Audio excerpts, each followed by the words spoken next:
पंथ चलना सोई पंथ सवार। हम इस जन्म में कर्म लेते हैं। मैं ब्राह्मण हूँ, ज्योतिष को मानता हूँ, कर्म फिलॉसफी को जानता हूँ। कई रिश्तेदार मेरे दोस्त वगैरह, उनके तेवे मैंने भृगु संघ से निकाले, उनके हालात ठीक निकले। पिछले जन्म में जो जो कुछ किया हुआ है वो हमको भरना पड़ता है। एक था, मुझे याद है, उसका नाम पूरा रघुवीर सिंह, राजपूत था वो। उसको थोड़ा हो गया, यहाँ डॉक्टरों ने कह दिया कैंसर है। मेरे साथ प्रेम करता था, तो जब कैंसर सुना तो वो मेरे मंदिर में आ गया। मंदिर में आके वही मरा वो। तो 2-3 दिन पहले उसकी मैंने भृगु सिंह की जो कुंडली थी वो भेजी। मेरे कुंदन लाल मेरे वाकफ से ज्योतिष, उनको मैंने बोला, वो वहां से मुझे सुनाने के लिए आया। उसमें लिखा हुआ था कि ये शख्स पिछले वक्त में कोई शाहूकार था, काम काटा पड़ गया, तो फिर किसी का मुनीम हो गया। वो जिसका मुनीम बना वो मर गया। इसने चालाकी से उसकी सारी जायदाद जो थी सब अपने नाम लिखा ली। अब ये जन्म लेता है, जवानी में मर जाता है। वो जो उसके बच्चे हैं उस सेठ के, वो इसके रिश्तेदार बनते हैं। वो 70-75 हजार रुपया छोड़ गया। 70-75 हजार रुपया वो मरने के बाद छोड़ गया। मैं शायद गलत भी मान लेता, मगर उसमें एक पॉइंट मुझे मिला। उसमें 2 पॉइंट थे। एक तो मेरे मुताबिक लिखा हुआ था, एक लिखा हुआ था उसके मतलब कि इसके खानदान का कोई रिश्तेदार इसके बच्चों की संभाल करेगा। तो उसके कोई रिश्तेदारों में से था, वो मिलिट्री में नौकर था। जब वो मर गया, उसने उस नौकरी को छोड़ दिया, अब उसकी दुकान पर बैठा हुआ है।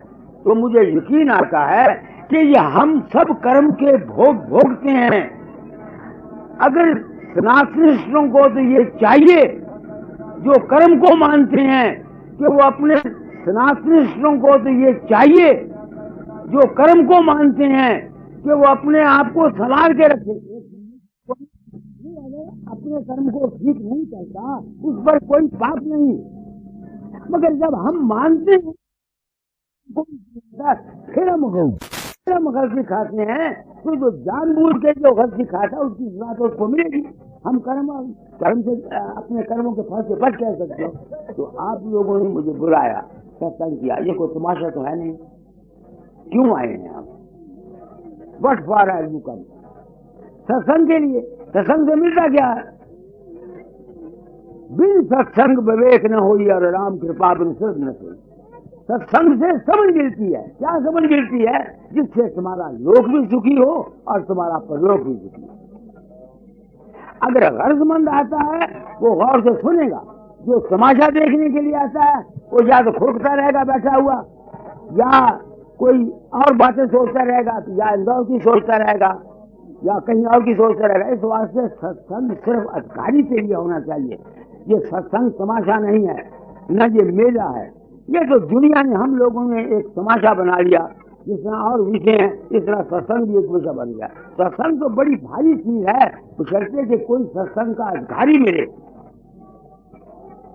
सत्संग की कदर करने वाले बहुत कम आदमी हैं दुनिया में। जिन भूखा होता है आदमी, बीमार होता है, तुम जाओ डॉक्टर, किस तरह आदमी से बैठते हो? जो 10 रुपए भी कहे ना टीके दे, 10 रुपए भी निकाल के देते हो तुम, क्योंकि तुमको गलत होती है। सत्संगों में तुमको मोती मिलती हैं, हीरे मिलती हैं, और तुम इस कान सुन के इस कान निकाल देते हो। क्या फायदा? मेरे अगर बस में हो तो मैं रात को 2 बजे सत्संग रखूं, पर तुमने मानना नहीं, तुमको गर्ज हो उस वक्त है। मेरे अगर बस में हो तो मैं सत्संग का वक्त सुबह 2 बजे रखूं रात को। जो गर्ज वाले हैं वो आए। यहाँ वो हिसाब है, बेकदरा दी दोस्ती तय क्यों की हंस। मास मास तेरा सीखा चढ़ गया और गलियां रुड़ गए पंख। सत्संग गनीमत है। जो आप सत्संग के लिए आए हैं उनको मैं कहता हूं कि अपने मन वचन कर्म को शुद्ध रखने की कोशिश करो।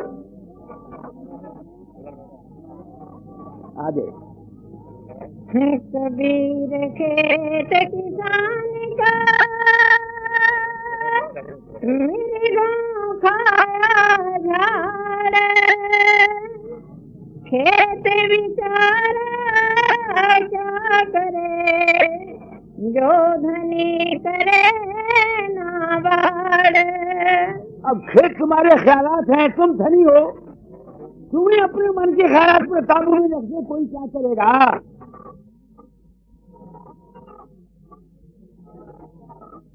खेत तुम्हारे मन के ख्यालात हैं, जैसे तैसे विचार हैं, तुम वो बीजते हो। कणक बीजोगे कणक कटोगे, मकई बीजोगे मकई कटोगे, अच्छी ब्याज बीजोगे अच्छी कटोगे। तो कभी सच कहता है बेचारा, क्या करे। वो कहता है खेत जो है तुमने इसकी रखवाली नहीं की, तुमने अपने मन को काबू में रखना है, मन पर सवारी तुमने करनी है, किसी और ने नहीं करनी, तुमने अपने मन को कंट्रोल में रखना है। तो गुरु महात्मा क्या करते हैं, सत्संग कराते तुमको तरीका बताते हैं कि तुम्हारे मन पर काबू कैसे आ जाए। इसके मतलब कल बोलूंगा। गुरु क्या, कर्म तो तुमने करने हैं, जो तुम बीजोगे वो मिलेगा।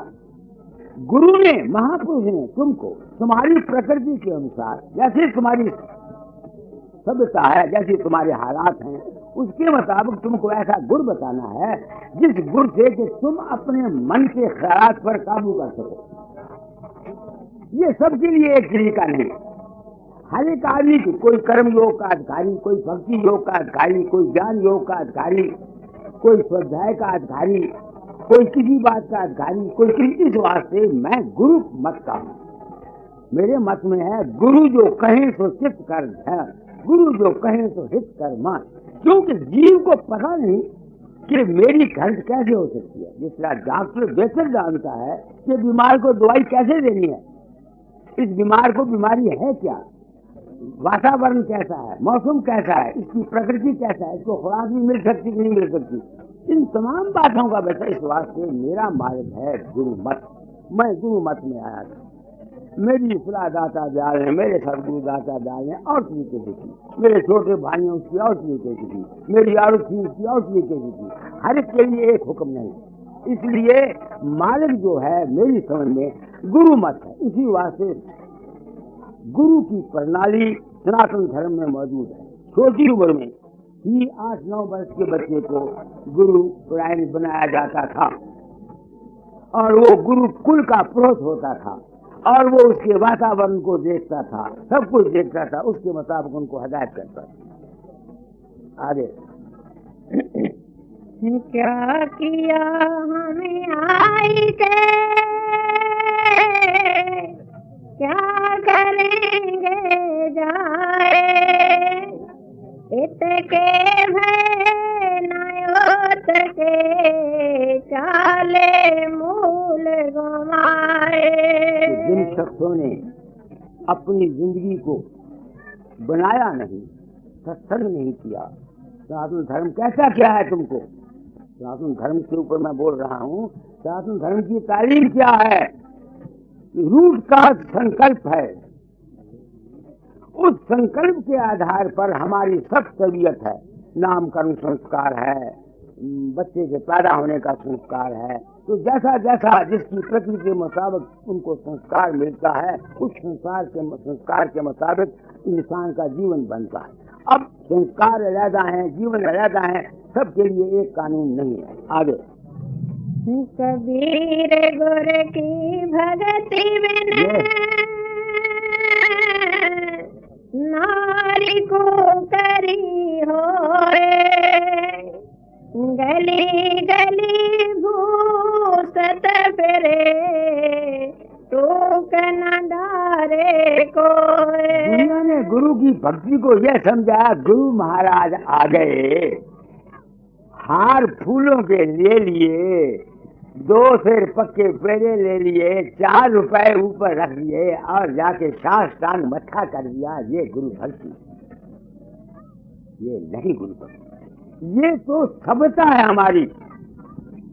गुरु भक्ति है दर्शन करे, वचन पुनि सुने, सुन सुन कर नित मन में गुने, गुन गुन कट रहे तिस सारा, कट सार तिस करे आहारा, कर आहार पुष्ट हुआ भाई, जग भव भय राज सब गई वर। गुरु भक्ति है गुरु के वचन को सुनकर श्रवण मनन और निध्यासन करना और उसके हुक्म पर चलना। मैं जो कुछ करता हूँ क्या करता हूँ, ये गुरु भक्ति तो है। और है क्या? 1933 में जब सुनाम में सत्संग हुआ, दातादार वहां गए मेरे गुरु महाराज, तो वहां सिखों की रियासत थी। सिख हुक्के से बड़े चिढ़ते हैं, तो वो उनका सत्संग का वक्त होता था सर्दियों में सुबह 5 बजे और गर्मियों में दिन को 1 बजे। अब कोई घर वाला ही सुबह 5 बजे जाएगा उठ के अपने बिस्तरे से सियाल में, तो सियाल की बाहर भी मुझे कहने लगे, लोगों ने मुझे कहा महाराज जी आए सत्संग करा दो। मैंने कहा बहुत अच्छा। मैंने हाथ बांधे, मैं कहा महाराज ये लोग हैं, मैं जहाँ शेष में मास्टर हूँ, तो अच्छा हम तुम्हारा हुक्म मानेंगे, मानते हैं, तुम हमारा हुक्म मानना। अब मुझे क्या पता क्या हुक्म देंगे वो। 5-6 हजार की संगत बैठी हुई, इस तरह स्टेज लगी हुई, आरती पड़ी गई। उसके बाद कहते हैं फकीर हुक्का ले आओ। अब मैंने हुक्का लेके उनके आगे रख दिया। अब वो हुक्का उन्होंने ले लिया मुंह में, ऐसे धुआं लगे छोड़ने। 35 मिनट एक लफ्ज नहीं मुंह से बोले, एक लफ्ज नहीं बोले। संगत उठ गई, 500 आदमी रह गया। हुक्का छोड़ा, कहने किसी और ने जाना वो भी चले जाओ, किसी और ने जाना वो भी चले जाओ। 4 आदमी और लोग चले जाओ, कहने दरवाजा मार दो, अब कोई ना आएंगे। उस वक्त उन्होंने सत्संग कराया। आप में से अच्छे अच्छे महापुरुष बैठे हुए होंगे, उनको इशारा किया जाता हूँ। वो सारा सत्संग मुझको बोला। उनका फकीर जमाना बदल जाएगा, मजहब मिलत खत्म हो जाएंगे, पुरानी वर्णशाली खत्म हो जाएगी। तुम अपना शरीर छोड़ने से पहले तालीम को बदल जाना। मुझे उन्होंने नहीं कहा तू इंसान बनू की आवाज है था, मुझे उन्होंने नहीं कहा तू ये कहो। मैंने अपनी जिंदगी में जो कुछ बैसियत एक सच्चे शिष्य के और बैसियत एक सच्चे गुरु के जो कुछ मेरे अपना जीवन का अनुभव आया, मैंने वो बयान किया। अब जब मैं किसी के अंदर नहीं जाता, अफ्रीका में अमेरिका में लोगों के अंदर मेरा रूप प्रकट होता है, अब मैं सोचता हूं कि मैं बात क्या है, कौन जाता है, उससे मुझे यकीन हो गया आहा ऐ इंसान तो खुद पूर्ण है। ओम पूर्णम पूर्णमद वेद मंत्र है। ऐ इंसान तो खुद पूर्ण है, तेरे अंदर तमाम दुनिया भरी हुई है। क्यों? कि तू उस मालिक का संकल्प का नतीजा है जिसने आदमनु को बनाया था। जो कुछ ब्रह्मांड में है वो सब कुछ तुम्हारे पिंड में है, तुझको उसका पता नहीं। अगर तू इस बात को समझ जाए तो सब कुछ तेरे अपने अंदर ही भरा हुआ है। जितना तू प्रेम करेगा, जितना तू साधन करेगा, जितना तेरी नियत साफ होगी, जितने तेरे ख्यालात होंगे, जैसे तेरे कर्म होंगे, वैसा तेरा तुमको फल मिलेगा। ये मेरी बात समझ में आई। तो जो कुछ मेरी, क्योंकि मेरे समय ऋण था गुरु का, उन्होंने कहा था फकीर ये काम कर जाना, और मैंने काम कर दिया। और मुझे ये खुशी है कि मैं काम किया, फंसा नहीं। काम मैंने किया, मैं फंसा नहीं। तुम में से बहुत से राधा स्वामी हो गए, तुम बुरा मानो या अच्छा मानो, इस गलत गुरुइज्म ने तुम्हारी आंखों में मिट्टियां डाली हुई हैं। तुमको सच्चाई का कोई पता नहीं। तुम सब गुरु पशु हुए हो। गुरु पशु, तिरिया पशु, वेद पशु, नर पशु, संसार मानुष काहे जानिए, जामे विवेक विचार। सोच समझ से काम लो, अपने मन की खरीद को आप करो। गुरु भक्ति यही है कि गुरु के संग में, सोबत में जाकर बादब होकर बैठो, अपनी सूरत का मुंह खुला रखो, जो कुछ सुनते हो सुनते जाओ, फिर घर में बैठ के जुगाली करो। जो शकूक पैदा हो उनके मतलब सवाल करो। जहां सवालों जवाब नहीं होते वहां गुरु चेले का व्यवहार नहीं है। यहाँ अंधेर गर्दी नहीं है, न किसी की आंखों में मिट्टी डाली जाती है। ये प्रत्यक्ष प्रमाण है। गुरु चेला सवाल करता है, गुरु जवाब देता है। तो गुरु और शिष्य का तल क्या है? सवाल और जवाब तक है। बाकी जो कुछ भी है वो सब तुम्हारी गुरु भक्ति में क्या हुई? गुरु भक्ति है गुरु के सत्संग में जाकर अपनी शंकाओं का निवारण करना, अपने भ्रमों का निवारण करना। गुरु की दया है क्या? कहीं मुझे कहते बाबा दया कर दे, मैं फूंक मार दिया की करा? जब दया गुरु की हुई, निश्चय की शक्ति मिल गई, निबलता जाती रही और बल की शक्ति मिल गई। आ गए सत्संग में और संग सत का हो गया। दुर्मति जाती रही, सुमति की शक्ति मिल गई। गुरु की दया है बुद्धि को निश्चयात्मक कर देना, यही शास्त्र कहते हैं। हम लोग तो गुरु पशु हो गए सारे। जितना राधा स्वामी मत है इस वक्त, ये सब का सब गुरु पशु है। किसी को सच्चाई का पता नहीं, न हकीकत का इल्म है, बस धन गुरु धन गुरु धन गुरु करना जानते हैं। तो गुरु भक्ति ये है, पढ़ो इसको। गुरु भक्ति बिन कबीर गुर की भगति बिन नारी को करी होए, गली गली भूसत फिरे टूक न डारे कोए। क्यों? गुरु बुद्धि को निश्चयात्मक बना देता है। नारी सुरत है, जिसकी बुद्धि निश्चयात्मक नहीं हुई वो भटकता फिरेगा, कभी इधर कभी उधर, कभी उधर कभी उधर, कभी उधर कभी उधर, कभी उधर। आगे कबीर गुर की भगति बिन राजा गदहा होए, माटी लदे कुम्हार की घास न डारे कोए। काया मंजन क्या करे, कपड़ा धोयम धोए, ओ जल हुआ ना छूट सी, सुख नींदड़ी ना सोए। कपड़े के धोने से क्या बनता है? मन को धो। आगे ओ जल पहने का पड़ा, पान सुपारी खाए, कबीर गुर की भगत बिन बांधा जमपुर जाए। क्यों जाएगा जमपुर बांधा? मैं अपनी आत्मा से सवाल करता हूँ, क्या ये ठीक कहता है कबीर? मुझे अगर आज कबीर की वाणी में, इन संतों की वाणी में सत्ता नजर ना आती, मैं ब्राह्मण का बच्चा हूँ, मुझे नरक जाना पड़ता, मैं इनके बरसात ले जाता।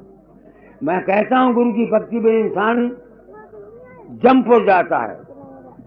जमपुर तुम्हारा मन है। नुक्ते बताता हूँ।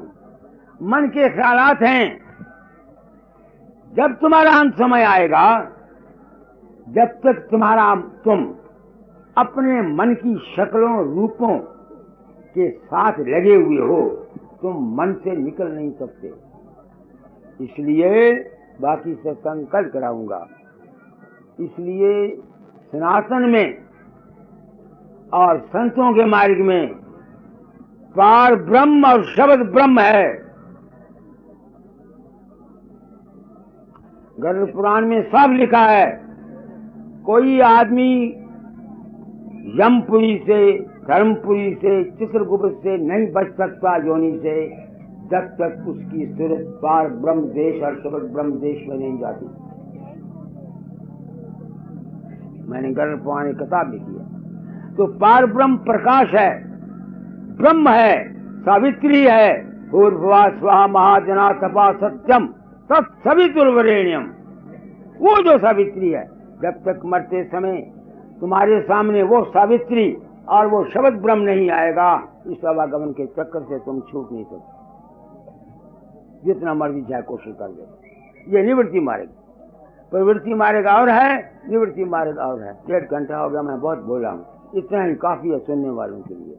कल का सत्संग जरूरी समझो तो रखो, नहीं तो मेरी तो राय यह है कि रात को 2 बजे सत्संग रखो।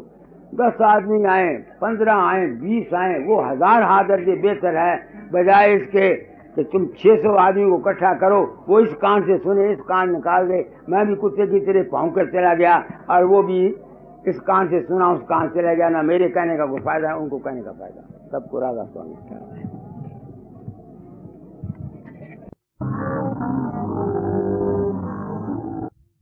कल कहा था हर एक आदमी जो काम करता है उसका कोई मिशन होता है, किसी गरज को लेके काम करता है।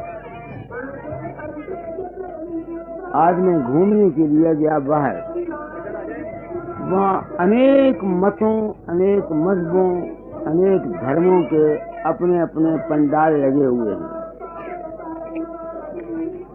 ख्याल आता है फकीर चंद तेरे गम में गुरु ने ड्यूटी लगाई थी जगत कल्याण की,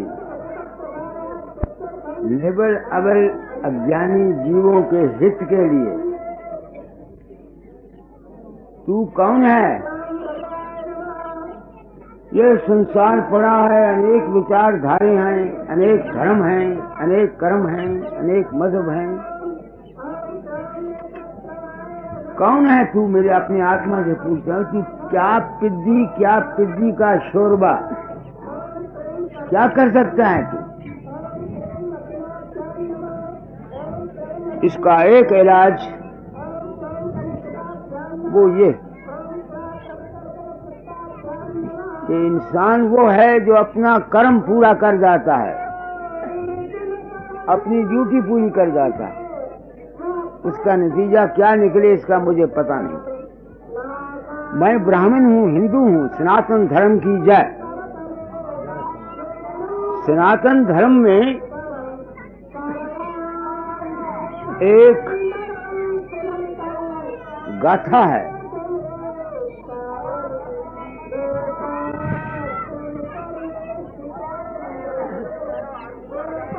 एक पुरानी कहानियों ने हमको सबक दिए हुए हैं। 2 पंछी थे, उनके अंडे समुद्र ले जाया करता था।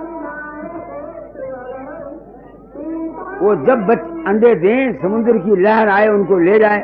उनको बड़ा गुस्सा आया, उन्होंने कहा समुद्र को सुखा देंगे। अब वो चोंचे भर भर के बाहर फेंकने लगे। उसके साथी आए, क्या करते हो? समुद्र को सुखाएंगे। उनका होश की दवा करो, होश की दवा करो। उन्होंने कहा नहीं साथ देते, जाओ। जाति अभिमान बड़ा होता है, पंछियों को भी जाति अभिमान आ गया। सब कट्ठे करोड़ों पंछी पानी, ये पुराने कथा है, उतारते फेंक देते, फिर चोंच भर भर के। इत्तेफाक से नारद आ गया। नारद कहता है क्या करते हो? उन्होंने कहा समुद्र सुखाते हैं। उन्हें कहा अकल है तुम्हारी? अकल है तुम्हारी? उनका अपना रास्ता पकड़, हम जो करेंगे या मर जाएंगे या करेंगे। वो वैकुंठ में गया, वहां गरुड़ था। उसने गरुड़ को ताना मारा, तुम्हारे कुल सारा के सारा बेवकूफ है। उसने पूछा क्यों? उसने सारा वाकया बयान किया। गरुड़ ने जाके विष्णु भगवान से कहा। खैर विष्णु भगवान ने चक्कर को छोड़ा, उनकी किसी तरह से सुलह हो गई। तो मेरे दिल में जिस वक्त मैंने इंसान बनों का 1947 में झंडा उठाया, उस वक्त यही गाथा मेरे सामने आई। अब मैं सोचता हूँ कि जगत का कल्याण कैसे हो सकता है? जगत का कल्याण सनातन धर्म कर सकता है। सनातन धर्म क्या है? मैंने कल बोला था, जो आद मनु का धर्म है।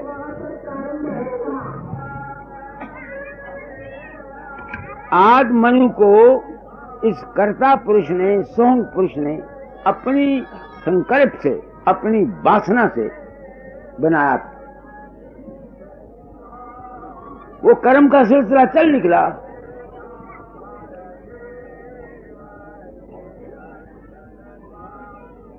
अगर इंसान इस संकल्प के ख्याल को ले ले, करोड़ा मजहब हो कोई नुकसान नहीं। सिर्फ सवाल ये है कि हर एक मजहब की, हर एक पंथ की, हर एक पार्टी की नीयत क्या है, उनकी वासना क्या है। वासना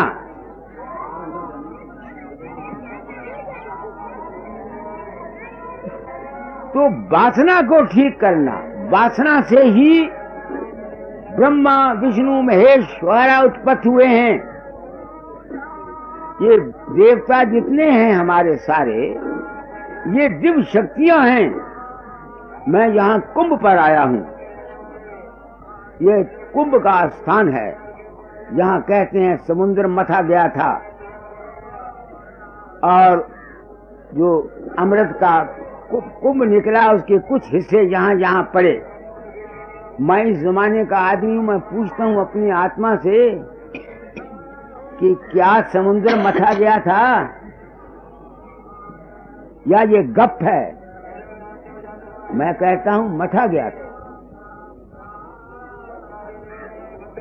मगर इस राज को दुनिया नहीं जानती।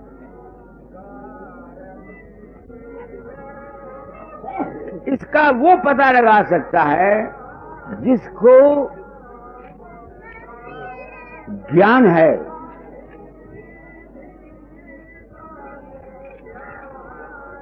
वो जो मथा गया वो देवताओं और असुरों ने मथा।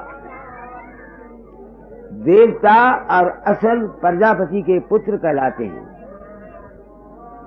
असुर बड़े हैं, देवता छोटे हैं। बड़े भाई असुर हैं, देवता छोटे भाई हैं। ये दुनिया की रचना ज्योति स्वरूप एनर्जी से पैदा होती है। एक किस्म की रोशनी है, किरण है। किरण के अंदर से जो पहली चीज बाहर निकलती है, दीवे को जलाओ जो धुआं बनाती है, वो असुर है। वो जगह घेरता है। जो उसके पीछे रोशनी रहती है वो देवता हैं। हमारे शरीर के अंदर हर वक्त हमारा मथन होता रहता है।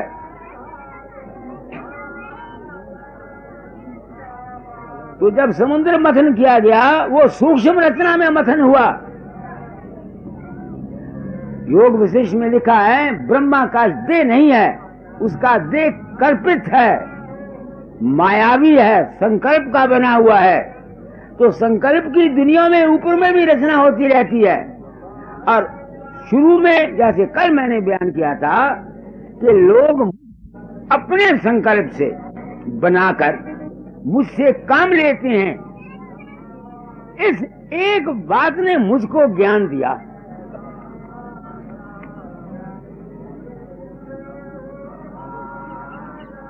टप्पल में यादव राम एक हेडमास्टर है।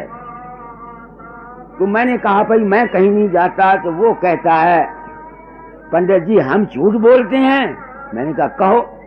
उसने एक कबीर पंथी साधु को लिया और दोनों ने कसम खा के खाई कि हमने 26 जून या जुलाई को किसी सम्मत को मुझको जमुना की बरेती में देखा। और उन्होंने मुझसे पूछा कि आपका कोई प्रोग्राम इंसान बनो में नहीं है, तुम नहीं आए। कोई प्रोग्राम नहीं, आप कैसे आए? तो आपने कहा जहां मुझे कोई याद करता है मैं वहां आ जाता हूं। तो फिर तो आपने कहा घर वापस चले जाओ।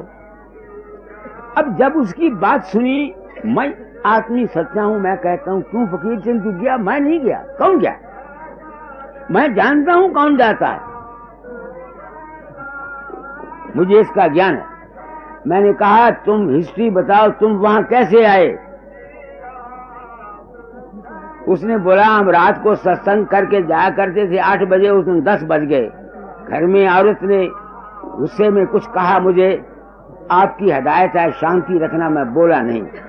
और गुस्सा था। सुबह 5 बजे बजाय 7 के मैं उठ करके बाहर चला आया। तो मैं गया नहीं। मैं कहा जब तुम वापस गए कहाँ थे? तुम्हारी औरत क्या करती थी? कि आपकी फोटो के सामने पड़ी हुई बेहोश पड़ी थी। मैंने कहा तुमको नहीं समझ आता? कौन गया? उस औरत का वासना, उस औरत की जबरदस्त इच्छा, चूंकि मेरे रूप में मानती थी ना, तो उसकी अपनी ही औरत के संकल्प ने मुझको बनाया और मेरे पास से काम ले लिया। अगर ये राज जिसको मैंने खोला है, अगर संसार के प्राणियों के अंतर आ जाए, तो जिसकी जी चाहे राम को पूजे, जिसका जी चाहे कृष्ण को पूजे, जिसका जी चाहे देवी को पूजे, है तो सभी इंसान के अपने ही मन का खेल है। झगड़ा खत्म हो जाता है, हमारा द्वेष खत्म हो जाता है। इस वक्त जो द्वेष बढ़ा हुआ है, इतने पंथ और मजहब हैं, वो इसीलिए है कि संसार में अज्ञान है। मैंने क्या कहा है आप लोगों को? आप महापुरुष हैं, अच्छे अच्छे महापुरुष बैठे हुए, माताएं हैं, तो मैंने इस ख्याल को लेकर हिम्मत की कि मैं इस राज को बता जाऊंगा। ये राज मैंने नहीं बताया, ये राज राधा स्वामी दयाल ने बताया, ये राज कबीर ने बताया, ये राज दादू ने बताया, ये राज पलटू ने बताया, ये राज उपनिषदों के ऋषियों ने बताया। उपनिषदों के ऋषि इसको छाया पुरुष कहते हैं। छाया पुरुष सनातन धर्म में छाया पुरुष कहते हैं, क्योंकि जीव जो हैं इतनी ऊंच कोटि की समझ नहीं रखते हैं, उनको इस भेद का इल्म नहीं। और हम महंत जो हैं, पंडित जो हैं या गद्दियों वाले जो हैं, ये अपने झूठे मान के कायम रखने के लिए, अपने दौलत के लिए, अपने पैसे के लिए इस बात को पर्दे में रखते हैं और जीव सारे अज्ञान में फंसकर बम्बल भूसे में पड़े हुए हैं। मेरी बात को महापुरुषों सोचना। कहा स्वामी जी ने भी यही, शास्त्रों ने भी यही कहा, सत कबीर ने भी यही कहा, सब महापुरुषों ने यही कहा, मगर कहा इस तरह से सैन बैन, धर्मदास तो ये लाख दुहाई, सार भेद नहीं बाहर जाई, संत बिना कोई भेद न जाने। मैंने इस ख्याल को, चूंकि मेरे ज़िम्मे ड्यूटी थी, मैंने इस राज को खोल दिया,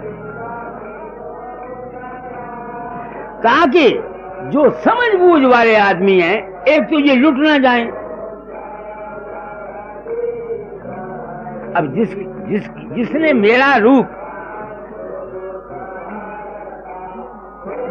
मेरा रूप जमुना की बरेती के दरमियान में देखा, उसको अगर अज्ञान में रखा जाए तो वो मुझे धन देगा कि नहीं देगा? मेरी पूजा करेगा कि नहीं करेगा? बताओ मेरी बात। तो ये जो तुम्हारे अंतर में हमारा जो शरीर है, इसका भी मथन होता है। जब हम साधन करते हैं, हमारा मथन होता है। जब जीव इस देह में आता है, वहां समुद्र का मथन हुआ। पहले क्या निकला? जहर निकला। जहर को शिव जी ने खाया। हिंदू शास्त्र कहते हैं हमारे शरीर के अंदर तमाम देवता रहते हैं। गणेश गुदा में रहता है, गणेश गुदा में रहता है, ब्रह्मा इंद्री में रहता है, विष्णु नाभि में रहता है, शिव जी हृदय में रहता है, सरस्वती गले में रहती है।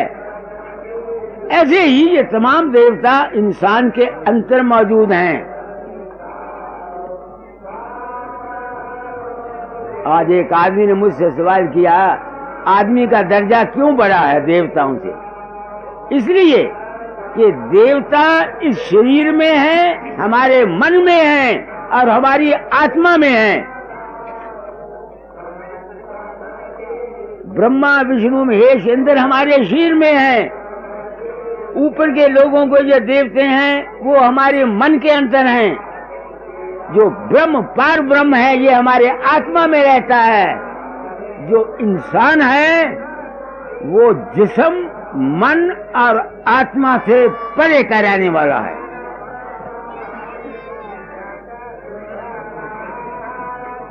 तो सनातन धर्म क्या है? संकल्प की दुनिया है।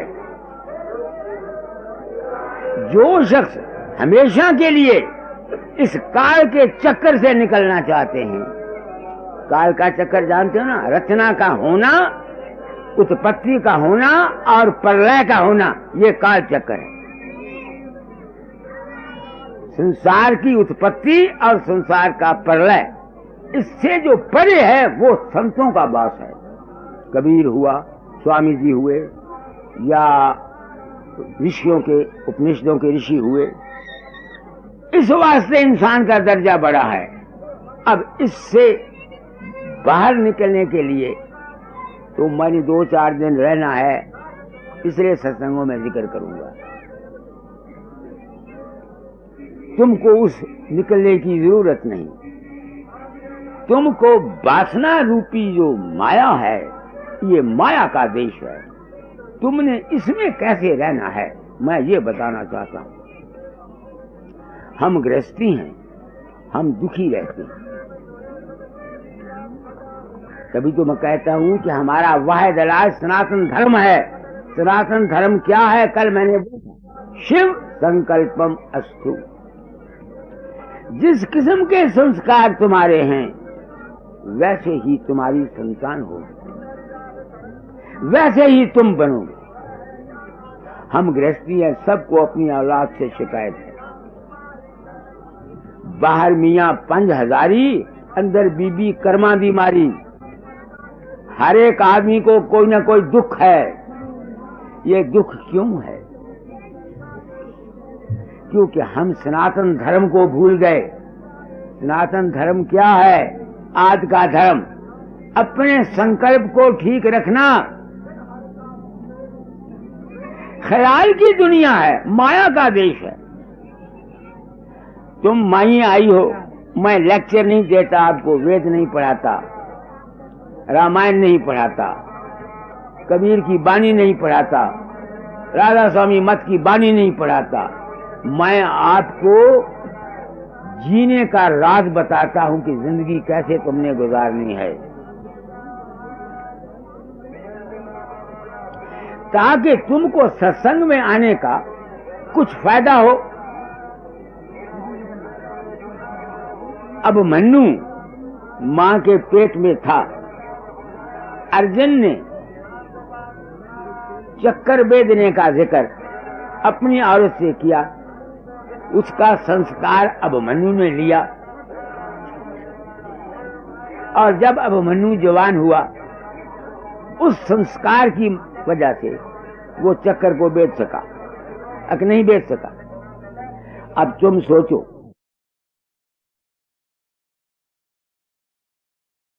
बस हुआ, बच्चा पेट में आ गया। मेरी औरत नहीं चाहती थी बच्चा हो। मुझे याद है उसने मुझे कहा भी कि पिपल की जड़ ला दो, बच्चा नहीं गया। अब जब जिस बच्चे आने वाले को माँ पहले ही नहीं चाहती, वो उसका कहा कैसे मानेगी? होश की दवा करो, सोचो। बेटियों, तुम सत्संग में आई हो, मैं तुमको ये नहीं कहता कृष्णोवाच अर्जुनोवाच, वेद व्यास क्या कहता है। तुमको अपने जीवन का मुंह काया करके कच्चा चिट्ठा तुम्हारे सामने पेश करता हूं कि तुमको होश आ जाए। राम राम जपने से तुम्हारा दुनिया का व्यवहार सुखी नहीं हो सकता। मंदिर में जाके घंटी बजाने से तुम्हारा व्यवहार सुखी नहीं हो सकता। तुम्हारा व्यवहार सुखी होगा, तुम आंखों डालो, तुम्हारे मन वचन कर्म के शुद्ध रखने से। क्या कहा मैंने? मैं अपनी मिसाल देता हूं और मिसालें तुम अपने घरों में आप आजमा देखो। जैसी माताओं की इच्छा होती है, दुनिया को बनाने वाले ये लीडर नहीं हैं। अगर ये लीडर बना सकते होते तो नेहरू या शास्त्री या बड़े बड़े आदमी मुल्क का सुधार कर सकते, ये नहीं कर सकते। इसका सुधार करने वाली तुम हो, तुम ऐ माताओं, बहनों, लड़कियों, तुम हो औलाद संसार का कल्याण करने वाली। आज गुरु माता है। मैंने क्या कहा है आपको? ये मेरे तजर्बे की बातें हैं। लोग मिसालें देते हैं बाहर की, मैं अपनी मिसालें देता हूं। मैं सिपाही का लड़का हूं। मेरा बाप रेलवे पुलिस में कांस्टेबल था। मेरी पैदाइश मेरे माँ बाप के शादी करने के 14 साल के बाद मैं जन्मा।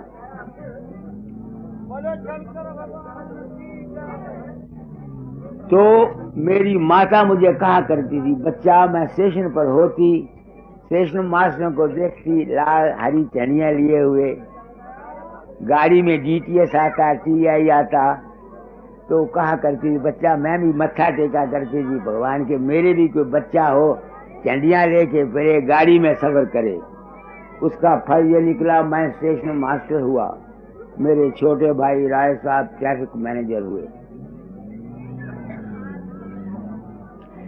मैं ये सत्संग तुम लोगों को कराना चाहता हूं।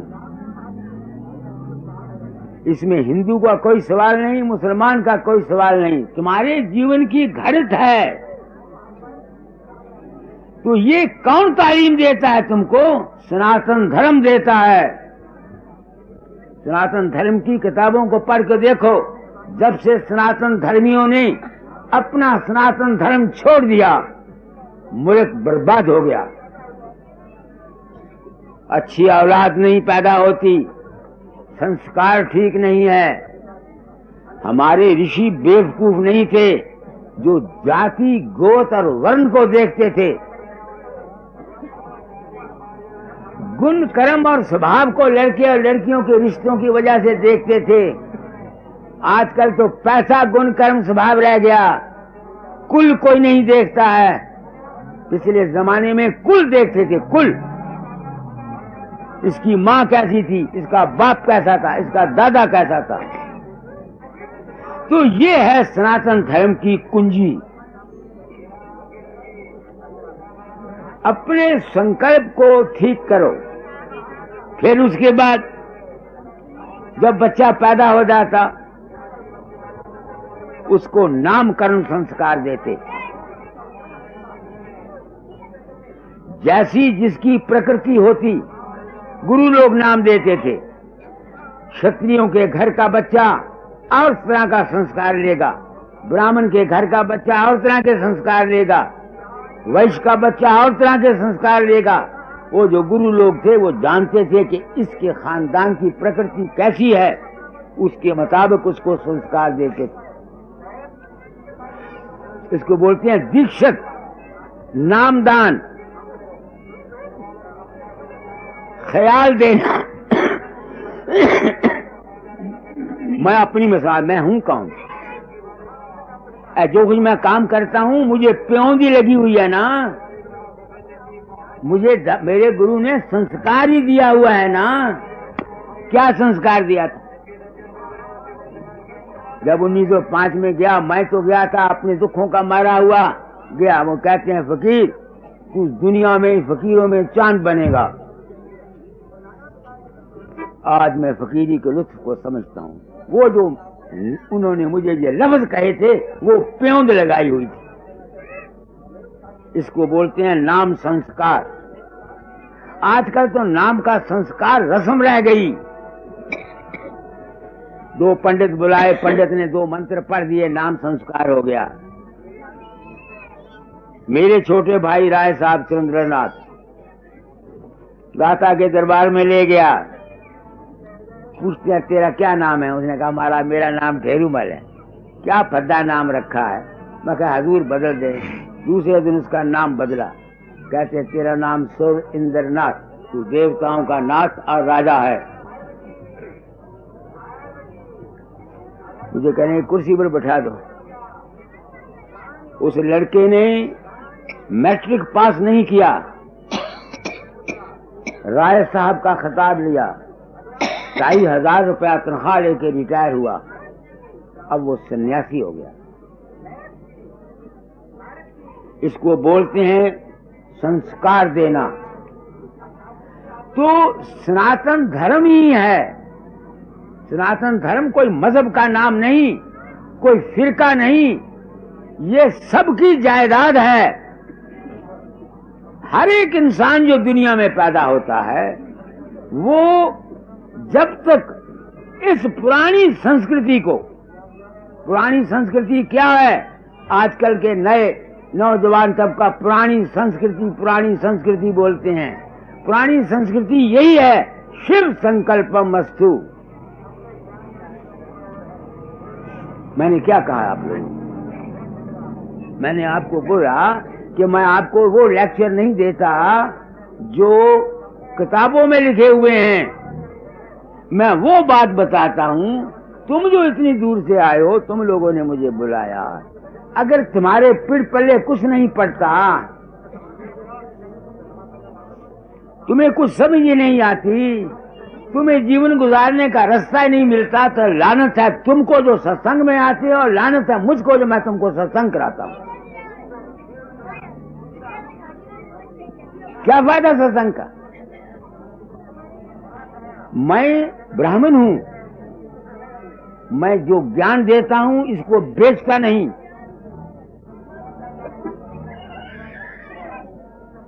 मैं वेद नाम है ज्ञान का, जो सार वस्तु मैं बताता हूं अपना मुंह काया करके, अपना तजर्बा जो बताता हूं, उसके इवज में मैं तुम लोगों से कुछ मांगता नहीं, दान नहीं लेता।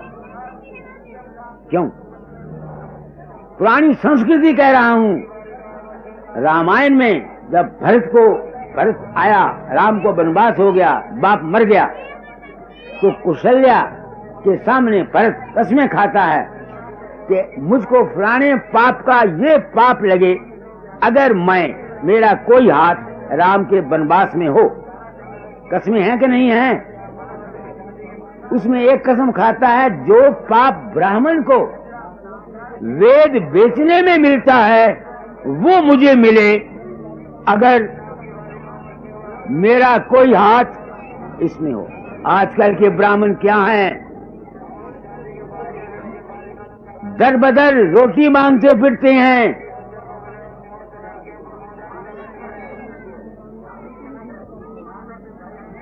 ब्राह्मण हुए या साधु हुए, ये ठूठा हाथ में लेके तुम गृहस्थियों के घरों से टुकड़ा मांगते हैं। कौन कहता है ये ब्राह्मण है? ब्राह्मण वो है जो ब्रह्म में रमन करता है। किसी ब्राह्मण को आप भिक्षा मांगते नहीं देखोगे।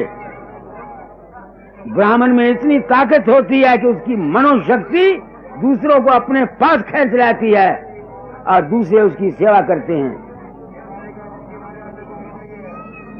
यह है हमारी पुरानी संस्कृति। तो मैंने शुरू किया था, सनातन धर्म क्या है?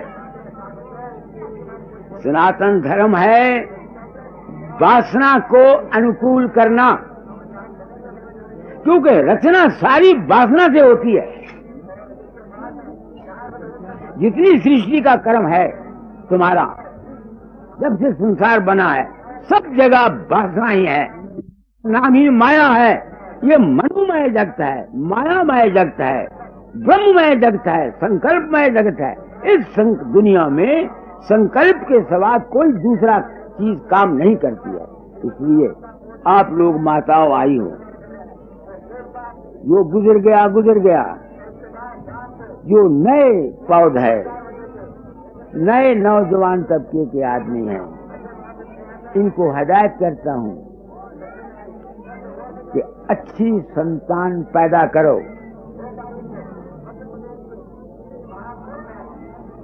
तुम्हारा भविष्य तुम्हारी संतान पर है, मगर अगर अब देखते ही गवर्नमेंट ने कितना इंतजाम किया, बहुत झाड़ देने वाली फसलें, अच्छे मवेशी दूध देने वाले गायें, कितना गवर्नमेंट ने इंतजाम किया है।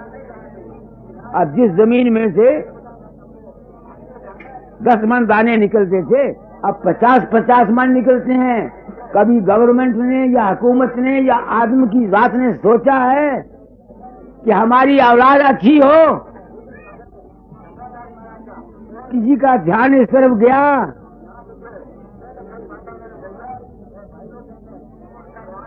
नहीं गया। क्योंकि मेरे ज़िम्मे ड्यूटी है, इसलिए मैं अपना कर्तव्य निभा जाना चाहता हूं, अपना फर्ज पूरा कर जाना चाहता हूं। तुम्हारा जी चाहे मेरी बात को सुनो, तुम्हारा जी चाहे मेरी बात को ना सुनो। मैं सिपाही हूं, गुरु की आज्ञा है, जो मेरी समझ में आता है अपनी नीयत से सच्चा होकर मैं कह जाता हूं। तो सबसे पहले किस चीज की जरूरत है? तुम अपने आचरणों को ठीक करो। मैं तुमको एक बात कहता हूं, अपना मुंह काला करके, अपना मुंह काला, किसी की मिसाल दूंगा तुमको बुरा लगेगा, अपना तो मैं काला कर सकता हूं मुंह। हमारे बच्चे जो कुछ हैं वो हम हैं। मैंने तीसरी जमात में, दूसरी में पढ़ता था, मैंने चोरी की। किसकी? एक हवालदार का लड़का था, उसकी कलम चुरा लाया, उसकी पेंसिल चुरा लाया, उसकी कॉपी चुरा लाया। उसने अपने बाप को कहा, उसने मेरे बाप को कहा, मुझे थप्पड़ पड़े। छोटी उम्र की बात करता हूं। अब मैं सोचता हूं कि मैंने चोरी क्यों की? इसलिए की कि मेरी मां चोर थी। तुम पूछोगे मां कैसे चोर थी? वो चोरी नहीं गिनी जाती, मगर मैं उसको चोरी गिनता हूं। मां, मेरा बाप गरीब था, तो बाप मेरा पुलिस में था ना, तो उसमें से तनख्वाह के अलावा जो पार्सलों के पैसे, 2 पैसे नग या पैसा नग मिल जाता था ना पुलिस वालों को, तो वो मेरा बाप खीसे में ले आया करता था। तो मेरी माँ कहा करती थी, बच्चा मैं तेरे बाप के, मैं अपनी माँ बाप की बदनामी करके तुम लोगों को उपदेश देना चाहता हूँ। अगर तुम में कोई गैरत का मादा है और तुम सिर्फ तमाशा देखने के लिए यहां नहीं आए, सत्संग के लिए आए हो, तो तुम्हारी जिंदगी बदल सकती है। तो मेरी माँ उस पैसे को अपने मेरे बाप की खीसे से इकट्ठी करती रहती थी। तो जब मुसीबत आई, मेरे बाप को तकलीफ हुई, लूंदड़े निकले, मुलाजम थे, वो छूत की बीमारी होती है, उठा करके थाने अस्पताल ले चले, बोल नहीं सकता था। तो मेरी माँ कहती है, तेरे बाप ने बच्चा माथे पर हाथ लगाया और ऐसे कहा, है नहीं पैसा। तो मैंने 80 रुपए जमा किए हुए थे, वो उसके कमर के साथ बांध दिए। दुनियावी नुक्ता नगाह से चोरी नहीं है। स्त्री जाति के ख्याल से इसको चोरी नहीं गिना जाता, मगर वो चोरी है। अभी मैं उसके पेट में था, उसका असर मुझ पर ये पड़ा कि मैंने तीसरी जमात में एक स्कूल लड़के की मजाक नहीं, मुझे क्या पता चोरी होती कि नहीं होती, बच्चा जो था ही। ऐसे ही मैं तुमको कहता हूं कि अगर तुम अपनी औलाद को ठीक बनाना चाहते हो, तुम चाहते हो कि भारतवर्ष बचे, विनाश को प्राप्त न हो, तो तुम लोग अपनी अमली जिंदगी का सबक का सबूत दो। खावंद और बीवी रोज आपस में लड़ते रहते हैं, तुम्हारी औलाद है, तुमको देखते हैं, तो वो तो बच्चे हैं, जब अपने घरों में जाएंगे जरूर लड़ेंगे। कहीं है कोई ऐसा इंतजाम हुकूमत के पास जो ये सबक दे दुनिया को? मैं ये नहीं कहता कि राम राम खराब है, मैं ये नहीं कहता कि मूर्ति पूजा खराब है, मैं कहता हूं कि तुम्हारा बेड़ा पार तुम्हारे अमल ने करना है, घंटी बजाने ने नहीं करना। मुंह से राम राम भजन गाने से नहीं करना, वो उससे कुछ थोड़ा सा फायदा तुमको जरूर होगा। मेरी बात को सोचो, मैं सत्संग कराता हूं, तुमको सच्ची और साफ बात कहना चाहता हूं, जिससे कि तुम्हारा भला हो सके। कल मैंने तुमको साबित कर दिया कि जिस अर्जुन ने कृष्ण के मुंह से गीता सुनी, अगर भागवत का लिखने वाला सच्चा है, वो मुझे पता नहीं, तो वो तो लिख गया कि अर्जुन गीता सुन करके भी कृष्ण के मुंह से नरक में गया, तो तुम्हारा क्या हाल होगा बताओ। इसलिए तुम लोग सत्संग में आते हो, क्या करना है तुम लोगों ने? अपने मन पर सवारी करनी। ये मन महाचंचल है। एक शब्द निकालो, साधो ये मन है बड़ा जालिम, कबीर का। ये मन महाचंचल है, इसको काबू में करना कोई आसान बात नहीं है। ये जितने धर्म हैं, जितने पंथ हैं, जितने मजहब हैं, ये सब किसी न किसी तरीके से तुमको इस मन पर सवारी करने की तरकीब बताते हैं। कोई मजहब गलत नहीं, कोई धर्म गलत नहीं, मगर जो प्योंद आदमी तुमको लगाते हैं, गुरु तुम्हारे पंडित, तुम्हारे मौलवी, तुम्हारे मुल्ला, तुम्हारे गुरु, जो वो मंत्र तुमको देते हैं, जो तजवीज वो बताते हैं, आया उनके अपने मन काबू हुए हैं? अगर उनके मन खुद काबू नहीं हुए, वो लाख तुमको नाम दे जाएं, लाख तुमको उपदेश दे जाएं, लाख तुमको व्याख्यान कर जाए, तुम्हारे पर कोई असर नहीं होगा। क्योंकि प्योंद लगाने वाला जो आदमी है, वो खुद आमिल नहीं है। मैं नाम नहीं देता दुनिया को, हालांकि मैं डिग्री होल्डर हूं, मेरे नाम हुक्म है, निकाला, पढ़ो। ये मन महाचंचल है, इसको काबू करना महाकठिन है, पढ़ो। साधो ये मन है बड़ा जालिम, साधो ये मन है बड़ा जालिम, जाको मन से काम पड़ो है, तिस ही होए है मालूम, जाको मन से काम पड़ो है, तिस ही होए है मालूम, साधो ये मन है बड़ा जालिम, मन कारण जा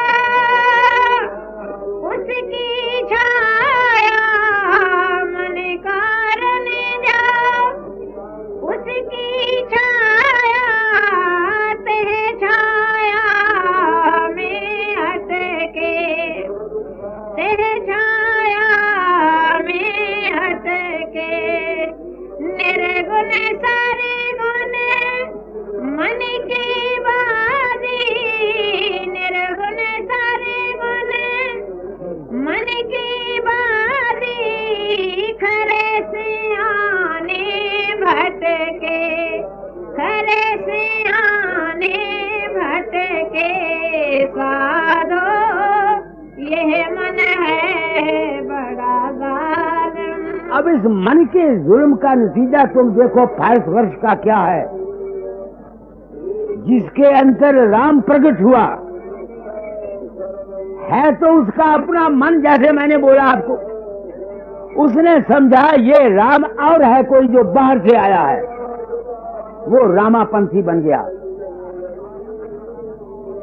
जिसके अंदर में कृष्ण का रूप प्रकट हुआ है, तो उसका अपना मन, मगर वो कृष्णापंथी बन गया। जिसके अंदर बाबा नानक प्रकट हुआ है, तो उसका मन वो नानकपंथी बन गया। जिसके अंदर कबीर प्रकट हुआ है तो उसका अपना मन, वो कबीरपंथी बन गया। इस तरह से ये भारतवर्ष इस मन के अज्ञान की वजह से मानव जाति बट गई। मैं तुमको कितनी सच्ची बात कहता हूं कि मैं किसी के अंदर नहीं जाता। ऐसे ऐसे मैंने केस देखे हैं, आप हैरान होंगे कि जिसका मेरे पांव के नीचे से मिट्टी निकलती है। मैं सरसों हेड़ी गया, ब्राह्मणों का वो 100 घर का है, 100 घर है वहां, एक गांव है ब्राह्मणों का। वहां जब मैं गया, एक औरत आई मेरे पास, उसने एक बच्चा मेरी गोद में रख दिया। मैंने कहा, माई तू कौन है? बाबा जी मैं फलाने की नूह हूँ, तो मेरा ससुर आपके सत्संग में जा करता था, ये बच्चा आपकी दात है। मैंने कहा कैसे? उन्होंने कहा 18 साल से मेरे औलाद नहीं थी, तो मेरे सास ससुर बातें करते थे कि इसकी शादी दूसरी कर दो। मैं अपने मकान में आई, रोने लगी, आपको याद किया। मेरे मकान के अंदर रोशनी हुई, उसमें मैं प्रकट हुआ, मेरे हाथ में बच्चा था, उसको रोशनी का दिया, उसके बच्चा हुआ। आए भारतवर्ष के मजहबी दुनिया के आदमियों, मैं संसार में जगत गुरु की हैसियत में प्रकट हुआ हूं। गुरु नाम है ज्ञान का, सच्चा ज्ञान दिया जाता हूं, और मेरे शरीर को कुछ पड़े मैं झूठ नहीं बोलता, मैं नहीं गया। कौन गया? ये उसका मन है।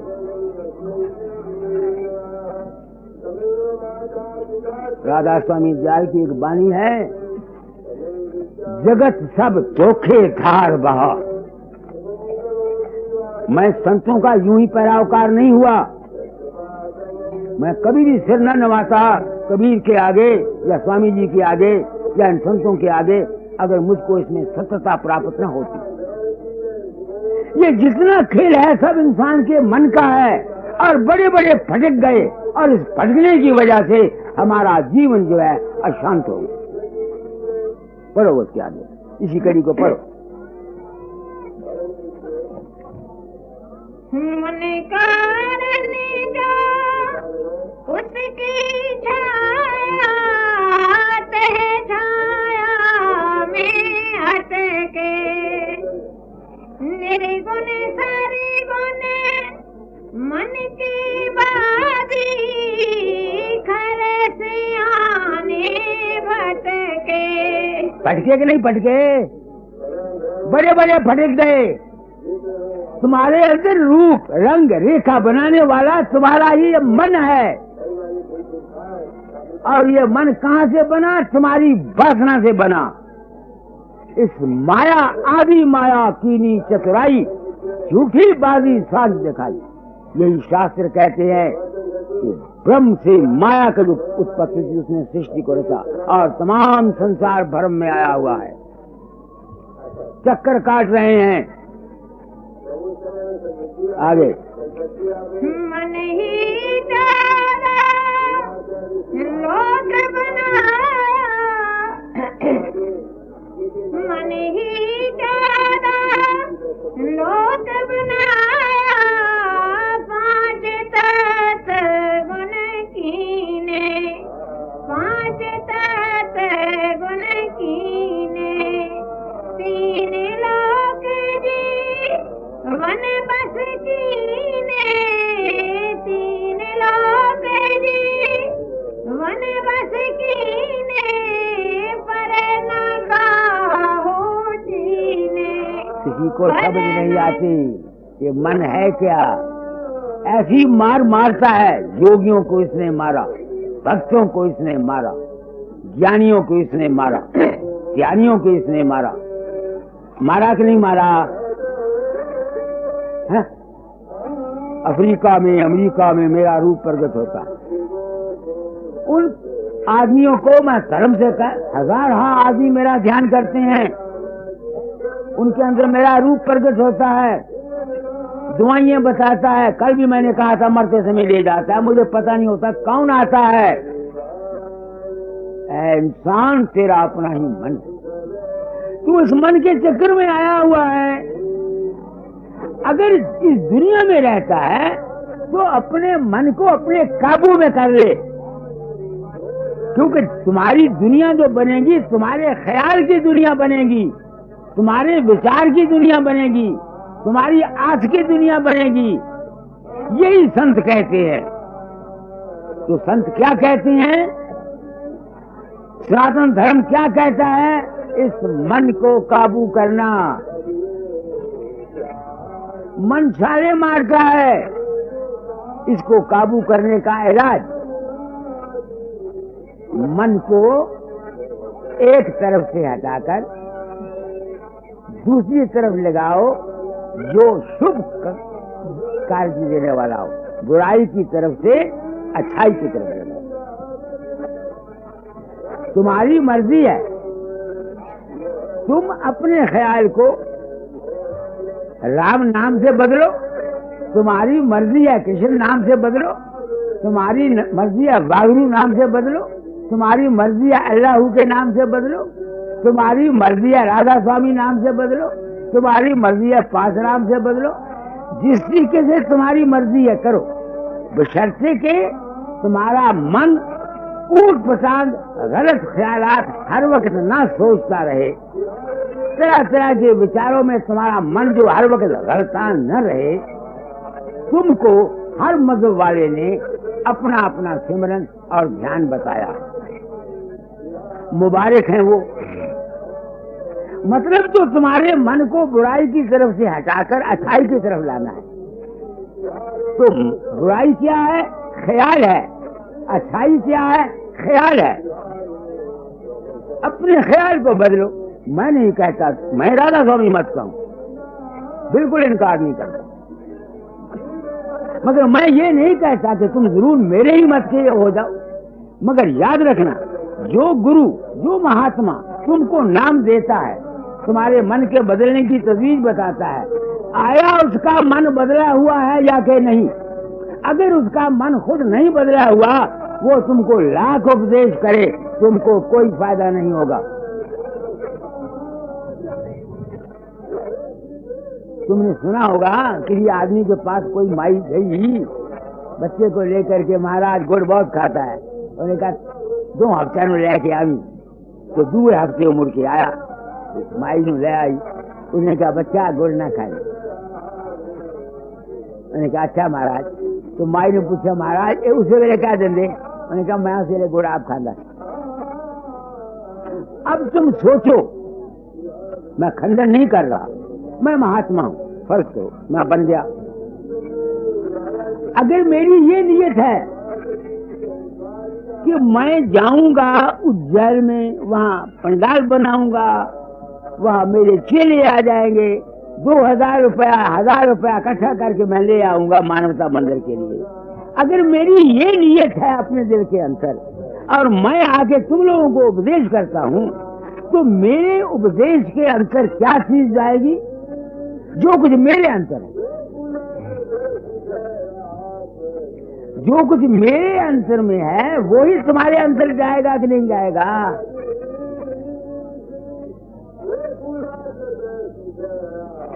पुत्र औलाद पैदा करना और चेले बनाना एक ही बात। याद रखना, शास्त्र कहते हैं, मैं सनातन धर्मी हूं, रैयत के गुनाहों का बोझ राजा पर आता है और राज के पापों का बोझ माँ बाप पर जाता है, चेलों के कुकर्मों का जिम्मेवार गुरु पर जाता है। इस वास्ते मैंने नाम नहीं दिया दुनिया को ना, सत्संग कराता हूं, गुरु नहीं किसी का बनता। क्यों नहीं बनता? क्योंकि गुरु नाम तो है ज्ञान का, गुरु नाम तो है समझ का, गुरु नाम तो है विवेक का, गुरु नाम तो है विश्वास का, गुरु नाम है श्रद्धा का। ये दे भी कभी गुरु हुआ?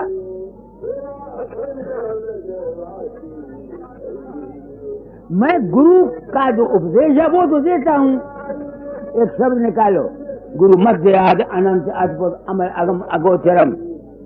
मेरे दाता दयाल जात पात, जिस जात पात ने मुझे ये काम दिया वो गुरु का रूप आपको सुनाता हूँ। गुरु किसको कहते हैं? वो मेरे गुरु महाराज। पढ़ो।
ये मेरे दादा का शब्द है। वो कहते हैं गुरु शुद्ध तत्व विचार का नाम है। तो शुद्ध तत्व विचार क्या है? शिव संकल्पमस्तु। मन वचन कर्म पर काबू रखना, यही सनातन धर्म का शिक्षा है। सनातन धर्म की यही शिक्षा है। सनातन धर्म में गुरु प्राण बनना पड़ता है। पहले माता गुरु है, पिता गुरु है, बहन भाई गुरु है, स्कूल के मास्टर गुरु हैं, फिर सदगुरु गुरु है। गुरु की पदवी ज्यादा है। गुरु क्या करता है? शुद्ध तत्व विचार देता है। मगर वो विचार कौन दे सकता है? कौन दे सकता है? जितना डॉक्टर एक एमडी होता है, उसने मुर्दे चीरे हुए होते हैं, उसको हर एक बीमारी का पता है। जो बीमार उसके पास जाता है, उसको जैसी जैसी उसकी बीमारी होती है, उसके मुताबिक उसको इलाज बताता है। इतना वो गुरु नहीं जो सबको एक ही रास्ते पर हाँकता है। वो गुरु नहीं जो सबको एक ही रास्ते पर हाँकता है। जिस तरह से बीमारी तो है, बीमारी मुख्तलिफ हैं, उनके इलाज मुख्तलिफ है। इस तरह हर एक प्रकृति वाले के लिए, हर एक जीव की प्रकृति के लिए उसकी प्रकृति, वातावरण, उसके माँ बाप का संस्कार, उसका देश, उसका काल, उसके वस्तु को लेकर के जो शख्स उपदेश करता है, उसका नाम है गुरु। आगे गुरु विष्णु मूरत शिव की सूरत, गुरु को ब्रह्मा जाने दो। गुरु ब्रह्म है, परिब्रह्म है, ये सोच समझ के माने तो गुरु उपदेश करता है। हमको क्या उपदेश किया? माफ करना। माँ ने उपदेश किया, जैसे माँ के ख्यालात थे, जैसे बाप का ख्यालात थे, वैसे हम बने। जैसी हमारी सोसाइटी आई, फिर गुरु के पास गए। उसने कहा ब्रह्मचर्य रखो भाई, मानसिक और शारीरिक ब्रह्मचर्य रखो भाई। ये सनातन धर्म का असूल है कि नहीं? 24-25 साल तक ब्रह्मचर्य रखो। ये सनातन धर्म ही है, मेरा तो नहीं। तो इस ब्रह्मचर्य का क्या फायदा? देखो, अशांति का सबसे ज्यादा कारण इस संसार में, वॉर में 90% हमारे ब्रह्म छोटी उम्र की शादियां, छोटी उम्र की हमारे ख्यालात हैं।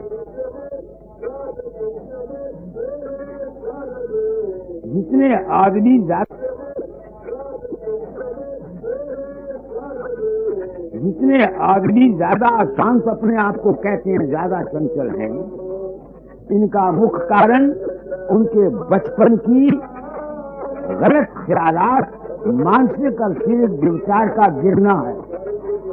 इसका सबूत मेरा अपना जीवन। मेरी उम्र शादी हुई जब मैं 13 साल, 15 साल की उम्र में मैं गृहस्थ में फंसा, खंड खीर समझ ली। नतीजा मेरी किस्मत में अशांति आना था। उस वक्त मुझे पता नहीं था। मेरे दाता दयाल ने, मेरे गुरु महाराज ने हिकमत अमली करके मुझको पहली लड़ाई में बसरे बगदाद भेज दिया। मैं 12 साल वहां अकेला रहा, भक्ति भाग में रहा। मेरा मानसिक शारीरिक ब्रह्मचर्य गिर गया, कायम हो गया। मैं बड़ा संतुष्ट, बहुत शांत, आनंदमय रहता। क्योंकि संतान नहीं थी, दाता ने कहा फकीर चंद अब अभ्यास छोड़ो, औलाद पैदा करो। मैं घर में आया, मैंने फिर इसको खंड और खीर समझ लिया। ज्यादा चला गया, वो जो मेरी शांति थी वो चली गई। ये मेरा तजुर्बा। मेरे पास सत्संगी आते, एक माई मेरे पास आया करती, बूढ़ी हो गई, अभ्यास ही बड़ा करती है, शांति नहीं मिलती। तो मेरी समझ में नहीं आता था इसको शांति क्यों नहीं मिलती। मैंने पूछा, बेटी तेरी शादी कब हुई थी? कि 9 वर्ष की, जब मैं थी। बच्चे कब से हुए? जब मैं 14-13 वर्ष की, जो बच्चे पैदा होने शुरू हुए। अब बताओ, जिस आदमी का मानसिक और शारीरिक ब्रह्मचर्य वक्त से पहले, मेच्योरिटी से पहले गिर गया, अशांति उसके हिस्से में ना आए तो किसके हिस्से में आए? हमारी मन की चंचलताएं इतनी जबरदस्त हैं, उसका कारण है हम सनातन धर्म के असूल से गिर गए। न सनातन धर्म के असूल से हमने औलाद पैदा की, न सनातन धर्म के असूल से हम लाख अपने आप को सनातनी कहें हम सनातनी हैं। सिक्के लगा देने से तो सनातन नहीं बन जाते।